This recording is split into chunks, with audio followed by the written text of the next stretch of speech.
नमस्कार, मैं पायल शुक्ला। आप सभी का स्वागत है न्यूज टंका हिंदी में। 26 मई को पीएम नरेंद्र मोदी सरकार के कार्यकाल के 9 साल पूरे हो चुके हैं। साल 2014 में आज ही के दिन नरेंद्र मोदी के नेतृत्व में भारतीय जनता पार्टी ने प्रचंड जीत हासिल की थी और 26 मई को पीएम नरेंद्र मोदी ने प्रधानमंत्री के रूप में पहली बार शपथ ली थी। इन 9 सालों में पीएम मोदी ने कई ऐसे फैसले लिए जिसने सिर्फ देश और दुनिया के लोगों को चौंकाया ही नहीं, बल्कि दुनिया भर में नए भारत की एक तस्वीर पेश की। आज की हमारी यह वीडियो मोदी सरकार के ऐसे ही कुछ ऐतिहासिक फैसले को लेकर है।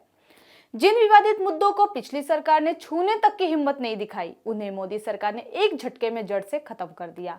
उनके इन्हीं फैसलों ने दुनिया में भारत को ग्लोबल लीडर तक बना डाला। इनमें प्रमुख रूप से जम्मू कश्मीर से आर्टिकल 370 हटाना, नागरिकता संशोधन कानून यानी सीएए, दुनिया का सबसे बड़ा वैक्सीनेशन अभियान, जीएसटी लागू करना, नोटबंदी, 3 तलाक की प्रथा खत्म करना, एयर स्ट्राइक कर पाकिस्तान को सबक सिखाना और रूस यूक्रेन युद्ध में कूटनीति से दुनिया को चीत करना शामिल है। आइए इन्हें विस्तार से जानें। सर्जिकल स्ट्राइक 18 सितंबर 2016 को जम्मू कश्मीर के उरी कैंप में सुबह के 5:30 बजे जैश ए मोहम्मद के 4 आतंकवादियों ने भारतीय सेना के ब्रिगेड हेडक्वार्टर पर हमला कर दिया था। इस हमले में भारत के 18 जवान शहीद हुए थे। इस हमले के ठीक 10 दिन बाद पाकिस्तान से बदला लिया गया। इसके लिए एक सीक्रेट ऑपरेशन चलाया गया जिसे सर्जिकल स्ट्राइक का नाम दिया गया। 28 और 29 सितंबर 2016 की रात पहली बार देश ने सर्जिकल स्ट्राइक की। भारत के पैरा कमांडो का एक दल पाकिस्तान अधिकृत कश्मीर यानी पोक में दाखिल हुआ।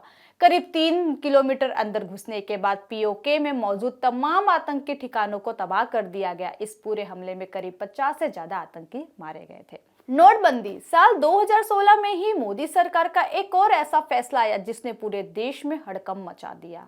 8 नवंबर साल 2016 को रात 8 बजे प्रधानमंत्री नरेंद्र मोदी ने देश को संबोधित किया और रात 12 बजे 500 और 1000 के नोट को चलन से बाहर कर दिया था।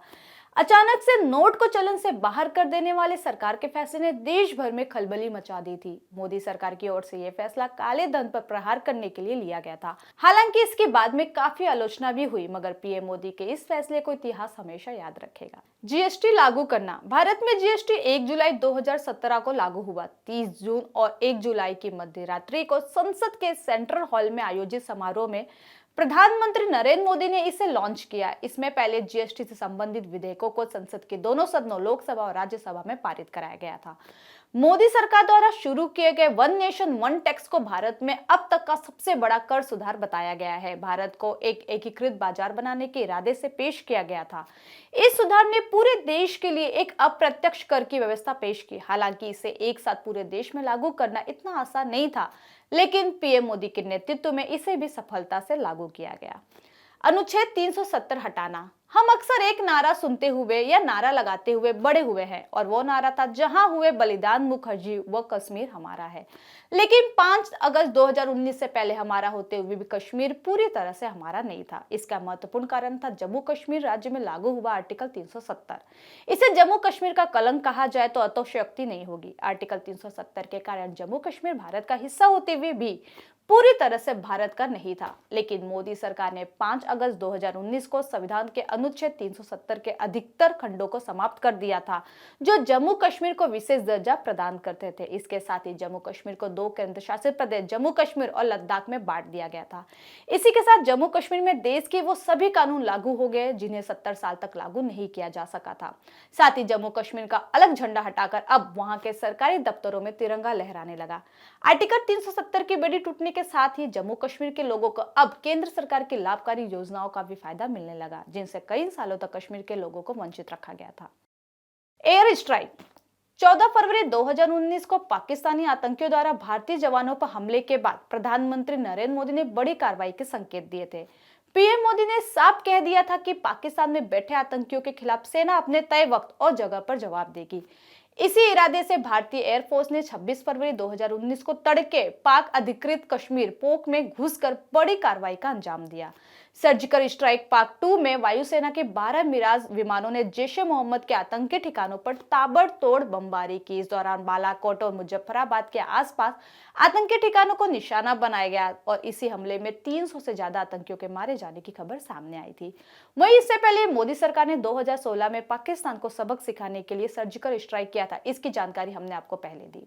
तीन तलाक कानून। मुस्लिम समाज में पिछले लंबे समय से चलते आ रहे तीन तलाक पर कानून बनाने की मांग के बाद 1 अगस्त 2019 को मोदी सरकार ने तीन तलाक के खिलाफ कानून लाया। बीजेपी सरकार की इस पहल से देश की उन तमाम मुस्लिम महिलाओं को राहत मिली जिन्हें एक झटके में तीन तलाक कहकर छोड़ दिया जाता था। इस कानून का सीधा मतलब यह है कि अब कोई मुस्लिम पुरुष एक साथ तीन तलाक देकर अपनी पत्नी को छोड़ नहीं सकता है, और अगर ऐसा करता है तो उसे जेल जाना होगा या जुर्माना भी भरना होगा। वहीं दूसरी बार सत्ता में आने के तत्काल बाद ही मोदी सरकार ने राजनीतिक इच्छा शक्ति दिखाई और मुस्लिम महिलाओं को ट्रिपल तलाक के दंश से छुटकारा दिलाने का फैसला किया। उन्होंने कम से कम इतना संदेश देने की कोशिश की कि भारत संविधान के आधार पर चलने वाला देश है। दरअसल मौखिक रूप से 3 बार तलाक कहकर तत्काल तलाक देना अवैध है। कई ऐसी घटनाएं भी सामने आई है जिनमें महिलाओं को पत्र, फोन या मैसेज और व्हाट्सएप के जरिए भी तलाक दिया गया था। इस तरह की घटनाएं एक संवेदनशील देश और समाज में स्वीकार नहीं किया जा सकता, इसका संदेश मोदी सरकार ने दिया।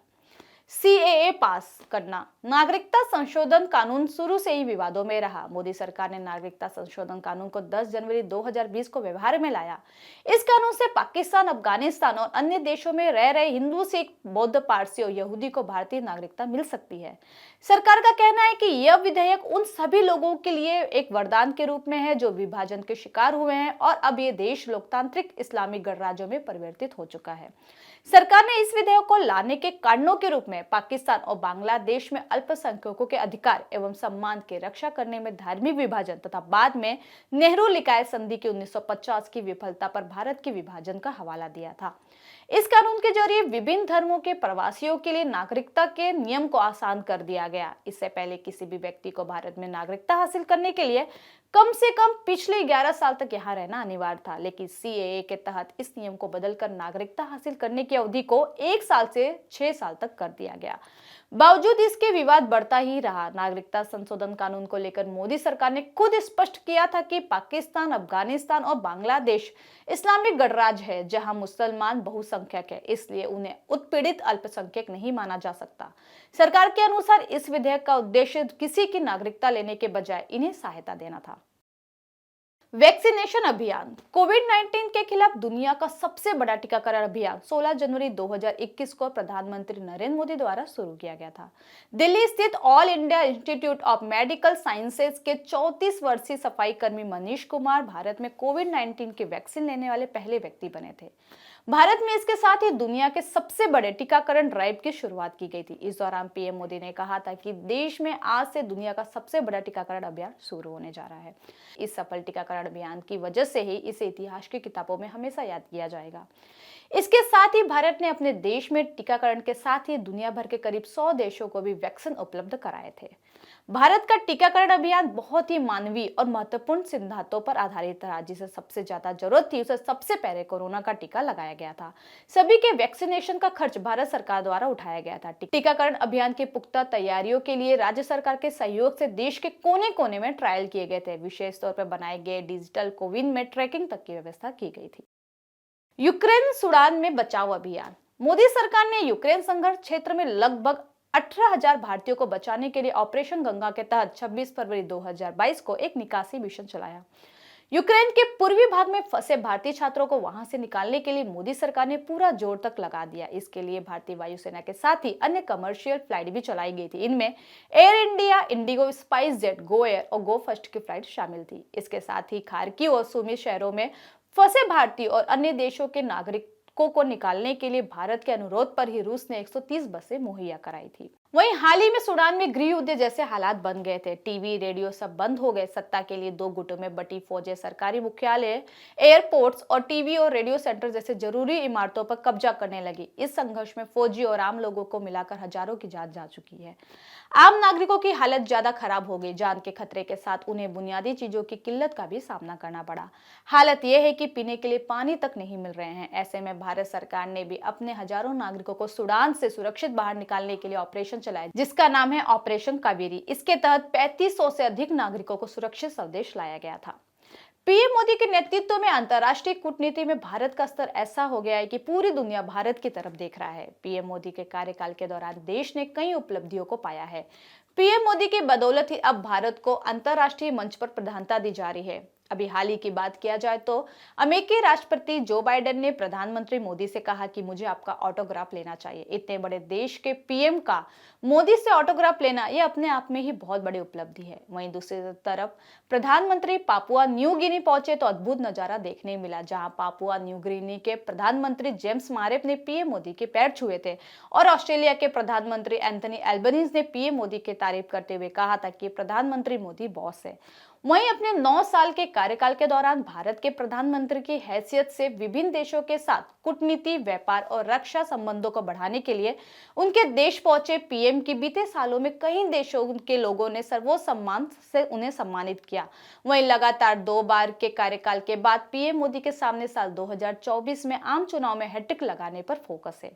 पीएम मोदी ने अन्य देश के पीएम की अपेक्षा काफी बड़ी उपलब्धि हासिल की है, जिसे भुलाया नहीं जा सकता।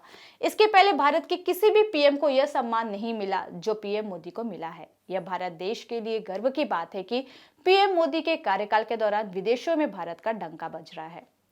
पीएम मोदी के कारण भारत की छवि एक ग्लोबल ताकत की बनी। इसे लेकर आपकी अपनी राय क्या है, हमें कमेंट सेक्शन में जरूर बताएं। साथ ही हमारे चैनल को लाइक, सब्सक्राइब और शेयर करना न भूलें। फिलहाल के लिए इतना ही, जल्दी एक नई जानकारी के साथ पुनः उपस्थित होंगी। तब तक के लिए मुझे दीजिए इजाजत। धन्यवाद।